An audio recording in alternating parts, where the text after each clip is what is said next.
Neide Maria Maia Lopes era uma mulher comum de quem ninguém jamais suspeitaria. Mas o fim de um relacionamento causou uma reviravolta em sua personalidade. E tudo em sua vida mudou. E ela entrou para a história do país como uma das assassinas mais cruéis, apelidada de Fera da Penha. No fim de 1959, Neide, que morava no Rio de Janeiro, conheceu Antônio Couto Araújo, um homem casado, pai de 2 meninas, Solange e Tânia, de 4 anos. Após cerca de 6 meses de relacionamento, Antônio, que fazia promessas de amor para a amante, desistiu de largar sua família para viver um romance com ela. Foi então que a mulher teve uma ideia brutal.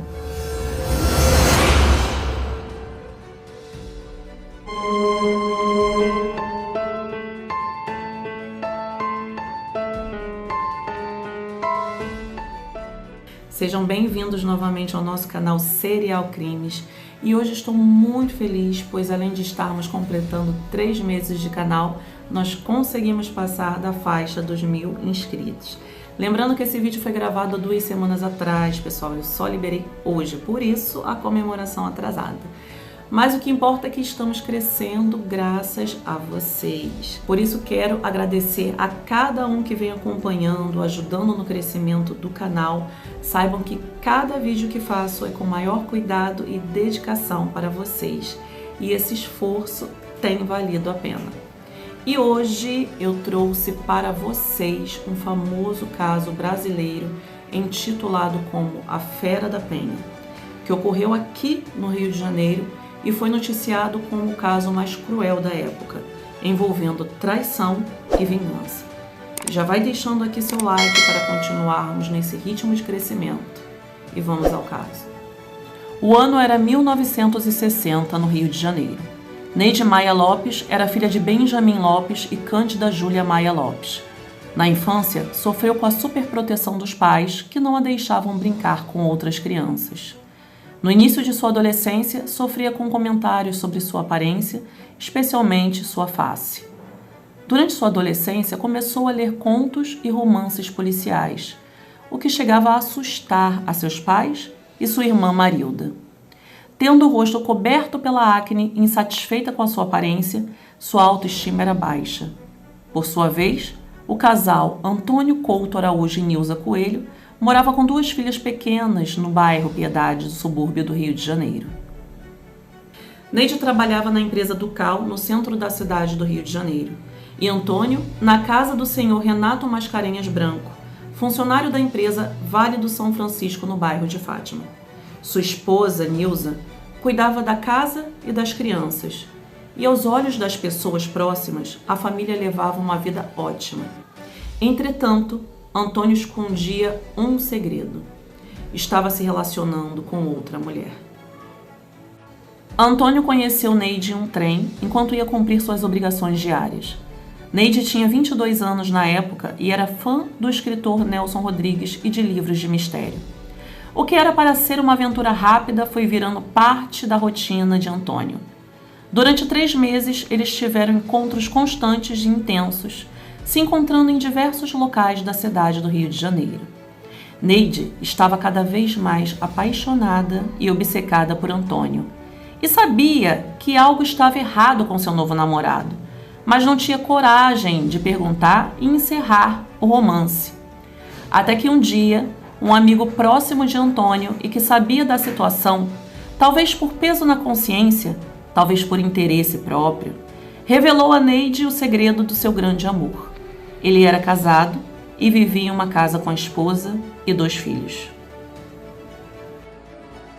Assim que recebeu a notícia, Neide entrou em desespero e foi cobrar satisfações ao rapaz. Ela disse que não aceitaria tal situação e que ele teria 1 semana para acabar com o casamento. Antônio relutou, disse que não era bem assim e tentou equilibrar trabalho, casa, esposa, filhas e amante. Neide não aceitava aquela situação de forma nenhuma. Apesar de aceitar os encontros com o amante pela louca obsessão que nutria, ela esperava que ele tomasse a decisão baseada somente na paixão que sentiam um pelo outro. Afinal, se ela jogaria qualquer coisa para o alto, ele deveria fazer o mesmo. Com esse pensamento fervilhando em sua mente, ela passou a executar um plano que durou 6 meses. Ela então descobriu onde a família de Antônio morava, cercou a residência, anotou hábitos e conheceu bem o rosto de sua rival, Nilza. Um dia, ela tomou coragem e bateu na porta da casa, encenando, dizendo conhecer Nilza, e perguntou se ela lembrava dela. Nilza ficou meio sem graça, pois não conseguia lembrar daquela mulher em sua frente. Foi quando Neide simulou que as duas estudaram juntas no Colégio Duque de Caxias. E foi com essa história inventada que a amante se aproximou de sua esposa e conquistou sua confiança, conseguindo até mesmo entrar em sua casa e virar sua amiga, se assim podemos dizer. Neide também conheceu as crianças Tânia e Solange, duas adoráveis meninas. Aos poucos e com perguntas certeiras, Neide ia descobrindo tudo de que precisava para dar o próximo passo em seu plano. Certo dia, perguntou para Nilza do que Antônio mais gostava no mundo. Sem nem imaginar o mal que estava por vir, ela respondeu que a pequena Tânia era a resposta pela qual procurava. Foi aí que Neide teve a macabra ideia que mudaria para sempre a vida de todos os envolvidos no caso. Ela decidiu então que precisava se aproximar mais da criança, levando doces e presentes. Os meses se passaram e em um dos encontros com Antônio, Neide se levantou da cama e perguntou se Antônio ainda gostava de sua esposa Nilza. Assustado com o fato de que sua amante sabia o nome de sua esposa, ele tentou entender a situação. Ela então contou que já havia estado na casa dele e conhecido suas filhas. Não satisfeita, a mulher ameaçou: ou ele terminaria com sua esposa, ou ela mataria a sua família inteira. Antônio, por sua vez, não acreditou nesta intimidação. Achou que era uma cena de ciúmes de sua amante possessiva e simplesmente ignorou. Foi para casa, a deixando sozinha com sua mente e alma cheias de ódio. Como sempre, chegou em casa como se nada tivesse acontecido, até que o dia fatídico chegou. No dia 30 de junho daquele ano, Taninha, como era chamada carinhosamente a menina de apenas 4 anos, não queria ir à escola, mas a mãe a levou mesmo contrariada. Tânia estudava em uma casa que servia de centro de ensino. Durante a tarde, uma vizinha da escola recebeu um telefonema. Era um recado da mãe de Tânia. Ela se encaminhou à escola e avisou a diretora que uma amiga de Nilza iria buscar a criança. Sem que ninguém desconfiasse de nada, Neide retirou a menina das mãos da própria responsável pela escola. Menos de 30 minutos após o ocorrido, Nilza chegou ao local e se desesperou ao saber que uma estranha havia levado sua filha embora. A notícia se espalhou e logo alcançou os ouvidos do radialista Saulo Gomes, que resolveu acompanhar o caso. A mãe se encaminhou à delegacia para prestar queixa do sumiço da filha. A vizinha, a diretora da escola e sua mãe foram interrogadas. Mas ninguém sabia de nenhuma pista que pudesse levar até a criança. A única pessoa com pistas sobre o caso era justamente Antônio. Assim que ele ouviu as características da sequestradora, ele teve certeza de que Neide estava envolvida no caso. Enquanto isso, Neide havia levado a criança para a casa de uma amiga. Ela sabia que naquela região havia um matadouro e vários urubus sumiam com as carniças de animais mortos. Naquela casa, Neide ficou conversando com a conhecida por algumas horas e disse estar cuidando da criança para uma amiga. Foi então que ela pediu uma tesoura para a amiga, cortou um pedaço do cabelo de Taninha e guardou na bolsa. Neide e Tânia deixaram a casa da amiga por volta das 8 horas da noite. Passaram em uma venda e Neide comprou uma garrafa de álcool. Curiosa, a criança perguntou o que era aquilo e, sem hesitar, ela respondeu a Taninha que a menina ficaria doente e aquele seria o remédio. Elas então adentraram no matadouro e, enquanto a criança pedia para voltar para a mãe, Neide pegou uma arma calibre 32 e disparou em sua cabeça. Em seguida, despejou o álcool no corpo da garota e ateou fogo na tentativa de encobrir o crime. Funcionários escutaram o disparo e descobriram o crime. Porém, quando a polícia chegou, nada mais podia ser feito. Neide já havia deixado o local e foi para casa sem saber que a polícia já a aguardava. Às 10h30 da noite, ela foi surpreendida pelos oficiais e teve sua bolsa revistada.